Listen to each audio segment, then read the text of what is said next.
ನೇತ್ರಾವತಿ ನದಿ ತೀರದಲ್ಲಿ ಶವ ಹೂತಿಟ್ಟ ಆರೋಪ ಕೇಸ್ ಬೆಳ್ತಂಗಡಿ ಎಸ್ಐಟಿ ಕಚೇರಿಗೆ ಪ್ರಣಬ್ ಮೊಹಂತಿ ಆಗಮನ. ಎಸ್ಐಟಿ ಮುಖ್ಯಸ್ಥರಾಗಿರುವಂತಹ ಪ್ರಣಬ್ ಮೊಹಂತಿ ಎಸ್ಐಟಿ ಕಚೇರಿಯಲ್ಲಿ ಪ್ರಗತಿ ಪರಿಶೀಲನೆಯನ್ನು ನಡೆಸಲಿರುವ ಮೊಹಂತಿ ಮುಂದಿನ ತನಿಖೆ ಬಗ್ಗೆ ನಿರ್ದೇಶನ ನೀಡಲಿರುವಂತಹ ಮೊಹಂತಿ ಮುಂದಿನ ತನಿಖೆಯ ಬ್ಲೂ ಪ್ರಿಂಟ್ ಅನ್ನ ರೆಡಿ ಮಾಡಲಿರುವಂತಹ ಎಸ್ಐಟಿ ತನಿಖಾಧಿಕಾರಿ ಜಿತೇಂದ್ರ ದಯಾಮ ಕೂಡ ಆಗಮಿಸಿದ್ದಾರೆ. ಸೊ ಎಸ್ಐಟಿ ತನಿಖೆ ಒಂದು ಕಡೆಯಲ್ಲಿ ನಡೀತಾ ಇದೆ. ಈಗಾಗಲೇ ಸಾಕ್ಷಿದಾರರು ದೂರುದಾರರು ಬದಲಾವಣೆ ಆಗ್ತಾ ಇದ್ದಾರೆ. ಹೀಗಿರಬೇಕಾದ್ರೆ ಮುಂದೆ ಏನು ತನಿಖೆ ಮಾಡಬೇಕು, ಹೇಗೆ ತನಿಖೆ ಮಾಡಬೇಕು, ಕೆಲವೊಂದಷ್ಟು ವಿಚಾರಗಳು ಗೊತ್ತಾಗಿದೆ ಅವರಿಗೆ. ಸೊ ಆ ಆ್ಯಂಗಲಲ್ಲೂ ಕೂಡ ತನಿಖೆನ ಮಾಡಬೇಕಾಗತ್ತೆ. FSL ವರದಿಗಳು ಕೆಲವೊಂದು ಬಂದಿದೆ, ಕೆಲವೊಂದು ಬರೋದು ಬಾಕಿ ಇದೆ. ಹಾಗಾಗಿ ಮುಂದಿನ ತನಿಖೆ ಹೇಗೆ ಮಾಡಬೇಕು, ಯಾವ ರೀತಿಯಾಗಿರಬೇಕು ಅನ್ನೋದ್ರ ಬಗ್ಗೆ ಡಿಸ್ಕಸ್ಸನ್ನು ಮಾಡ್ತಾ ಇರುವಂಥದ್ದು ತನಿಖಾಧಿಕಾರಿಗಳ ಜೊತೆಗೆ ಪ್ರಣಬ್ ಮೊಹಂತಿಯವರು SIT ಕಚೇರಿಯಲ್ಲಿ ಈ ಒಂದು ಚರ್ಚೆಯನ್ನು ಮಾಡ್ತಾ ಇದ್ದಾರೆ. SIT ಮುಖ್ಯಸ್ಥರು ಪ್ರಣಬ್ ಮೊಹಂತಿಯವರು, ತನಿಖಾಧಿಕಾರಿಗಳು ಇದ್ದಾರೆ ಜಿತೇಂದ್ರ ದಯಾಮ. ಸೊ ಅವರ ಜೊತೆಗೆ ಒಂದು ಚರ್ಚೆಯನ್ನು ಕೂಡ ಮಾಡಲಾಗ್ತಾ ಇದೆ. ಈ ಚರ್ಚೆಯ ನಂತರ ಏನು ತೀರ್ಮಾನ ಕೈಗೊಳ್ತಾರೆ, ಇದಾದ ನಂತರ ಅಂದರೆ ಈ ಮೀಟಿಂಗ್ ಈ ಚರ್ಚೆ ಆದ ನಂತರ ತನಿಖೆ ಯಾವ ರೀತಿಯಾಗಿ ಸಾಗುತ್ತೆ, ಆ್ಯಂಗಲ್ಸ್ಗಳು ಏನಾದರೂ ಚೇಂಜ್ ಆಗುತ್ತಾ ಏನು ಗೆತ್ತಾ ಅನ್ನೋದೊಂದು ಕುತೂಹಲ.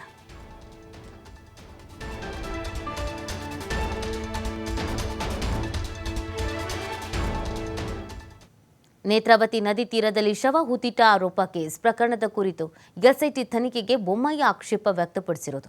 SIT ಮಾಡಿರೋದು ದಕ್ಷತೆಯಿಂದ ಪ್ರಕರಣದ ತನಿಖೆ ಮಾಡಿ ಶೀಘ್ರದಲ್ಲಿ ತಾರ್ಕಿಕ ಅಂತ್ಯಕ್ಕೆ ತೆಗೆದುಕೊಂಡು ಹೋಗಲಿ ಅಂತ. ಆದರೆ ನಿರೀಕ್ಷೆಗೆ ತಕ್ಕಂತೆ SIT ತನಿಖೆ ನಡೀತಾ ಇಲ್ಲ. ಪೊಲೀಸ್ ಪದ್ಧತಿ ಪ್ರಕಾರ ತನಿಖೆ ನಡೀತಾ ಇಲ್ಲ. ಬೆಂಗಳೂರಿನಲ್ಲಿ ಸಂಸದ ಬಸವರಾಜ ಬೊಮ್ಮಾಯಿ ಸ್ಟೇಟ್ಮೆಂಟ್ ಕೊಟ್ಟಿದ್ದಾರೆ. ಷಡ್ಯಂತ್ರ ಮಾಡಿದ ಮುಖ್ಯ ವ್ಯಕ್ತಿಗಳನ್ನೇ SIT ಇನ್ನೂ ಮುಟ್ಟಿಲ್ಲ. ಷಡ್ಯಂತ್ರ ಮಾಡಿದವರ ಮುಟ್ಟದಂತೆ SITಗೆ ರಾಜಕೀಯ ಒತ್ತಡ ಇದೆ.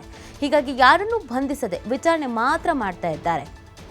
SIT ಇದುವರೆಗೆ ಆಗಿರುವ ತನಿಖೆ ಬಗ್ಗೆ ವರದಿಯನ್ನು ಕೊಡಲಿ ಅಂತ ಬೊಮ್ಮಾಯಿ ಅವರು ಕೇಳಿರೋದು.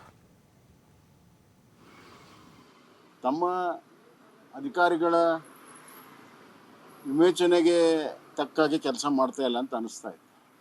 ಏನು ಒಂದು ಪೊಲೀಸಿನ ತನಿಖೆಯ ಒಂದು ಪದ್ಧತಿ ಇದೆ, ಆ ಪದ್ಧತಿ ಪ್ರಕಾರ ಕೆಲಸ ಮಾಡ್ತಾ ಇಲ್ಲ. ಯಾರು ಕಂಪ್ಲೇನೆಂಟ್ ಇದ್ದಾರೆ, ಕಂಪ್ಲೇನೆಂಟ್ ಏನೇನೆಲ್ಲ ಹೇಳ್ತಾರೋ ಅದನ್ನು ಮಾಡೋದಕ್ಕೆ ಇವರು SIT ರಚನೆ ಆಗಿದೆ ಅಂತ ಅನಿಸ್ತಾ ಇದೆ. ಹೀಗಾದರೆ ನ್ಯಾಯ ಸಿಗೋದಿಲ್ಲ. ಕಂಪ್ಲೇಂಟನ್ನು ತಗೋಬೇಕು, ಅದರ ತನಿಖೆ ಮಾಡಬೇಕು, ತೀರ್ಮಾನ ಮಾಡಬೇಕು. ದಿನಕ್ಕೊಂದು ಕಂಪ್ಲೇಂಟನ್ನು ಕೊಡ್ತಾ ಇದ್ದಾರೆ. ಯಾವಾಗ ಕಂಪ್ಲೇಂಟು ಅವ್ರು ಕೊಟ್ಟಿರೋದು ಹುಸಿ ಆಯಿತು, ಹೊಸ ಕಂಪ್ಲೇಂಟನ್ನು ಕೊಡ್ತಾ ಇದ್ದಾರೆ. ಮೊದಲು ಯಾವ ಉದ್ದೇಶಕ್ಕಾಗಿ ಏನು ಟರ್ಮ್ಸ್ ಆ್ಯಂಡ್ ಕಂಡೀಷನ್ ಇತ್ತು SITದು ಅದನ್ನು ಪೂರ್ಣ ಮಾಡಿ ಕೂಡಲೇ ತನಿಖಾ ವರದಿಯನ್ನು ಬಹಿರಂಗ ಮಾಡಬೇಕು. ಒಂದು ಮಾತನ್ನು ಹೇಳ್ತೀನಿ, ಈ SIT ಒಂದು ವಿಶೇಷ ಇದೆ. SIT ರಚನೆ ಸರ್ಕಾರ ಮಾಡಿರ್ಬೋದು, ಹೋಮ್ ಮಿನಿಸ್ಟರ್ ಮಾಡಿರ್ಬೋದು, ಆದರೆ ಇಡೀ ಕರ್ನಾಟಕದ ಜನ ಇದನ್ನು ನೋಡ್ತಾ ಇದ್ದಾರೆ. So SIT is answerable to the people of Karnataka. ರಾಜ್ಯದ ಜನರಿಗೆ ಉತ್ತರದಾಯಿತ್ವ ಇದೆ SITದು. ಷಡ್ಯಂತ್ರ ಮಾಡುವಂಥ ಮುಖ್ಯ ಜನರನ್ನು ಮುಟ್ಟೇ ಇಲ್ಲ. ಅದಕ್ಕಾಗಿ ಅವ್ರ ಹೇಳಿಕೆಗಳು ಎದ್ದು ಬರ್ತಾ ಇದ್ದಾವೆ ಇತ್ತೀಚಿನ ದಿನಗಳಲ್ಲಿ. ಯಾಕಂದರೆ ಅವ್ರಿಗೆ ಖಾತ್ರಿ ಆಗಿದೆ ನಮ್ಮನ್ನು ಮುಟ್ಟಲ್ಲ ಅಂತ. ಎರಡನೇದಾಗಿ ಯಾರು ವಿಚಾರಣೆ ಮಾಡಿದ್ದಾರೆ, ತಾಸುಗಟ್ಟಲೆ ವಿಚಾರಣೆ ಮಾಡಿದರೂ ಕೂಡ ಯಾವುದೇ ನಿರ್ಣಯ ಇವತ್ತಾಗಿಲ್ಲ. ಅವರ ಬಂಧನವೂ ಕೂಡ ಆಗಿಲ್ಲ. ಬಂಧನ ಮಾಡಿ ವಿಚಾರ ಮಾಡೋದು ಬೇರೆ, ಹಂಗೆ ವಿಚಾರ ಮಾಡೋದು ಮಾಡಿ ಅಂತ ಹೋಮ್ ಮಿನಿಸ್ಟರ್ ಹೇಳಿದ್ದಾರೆ.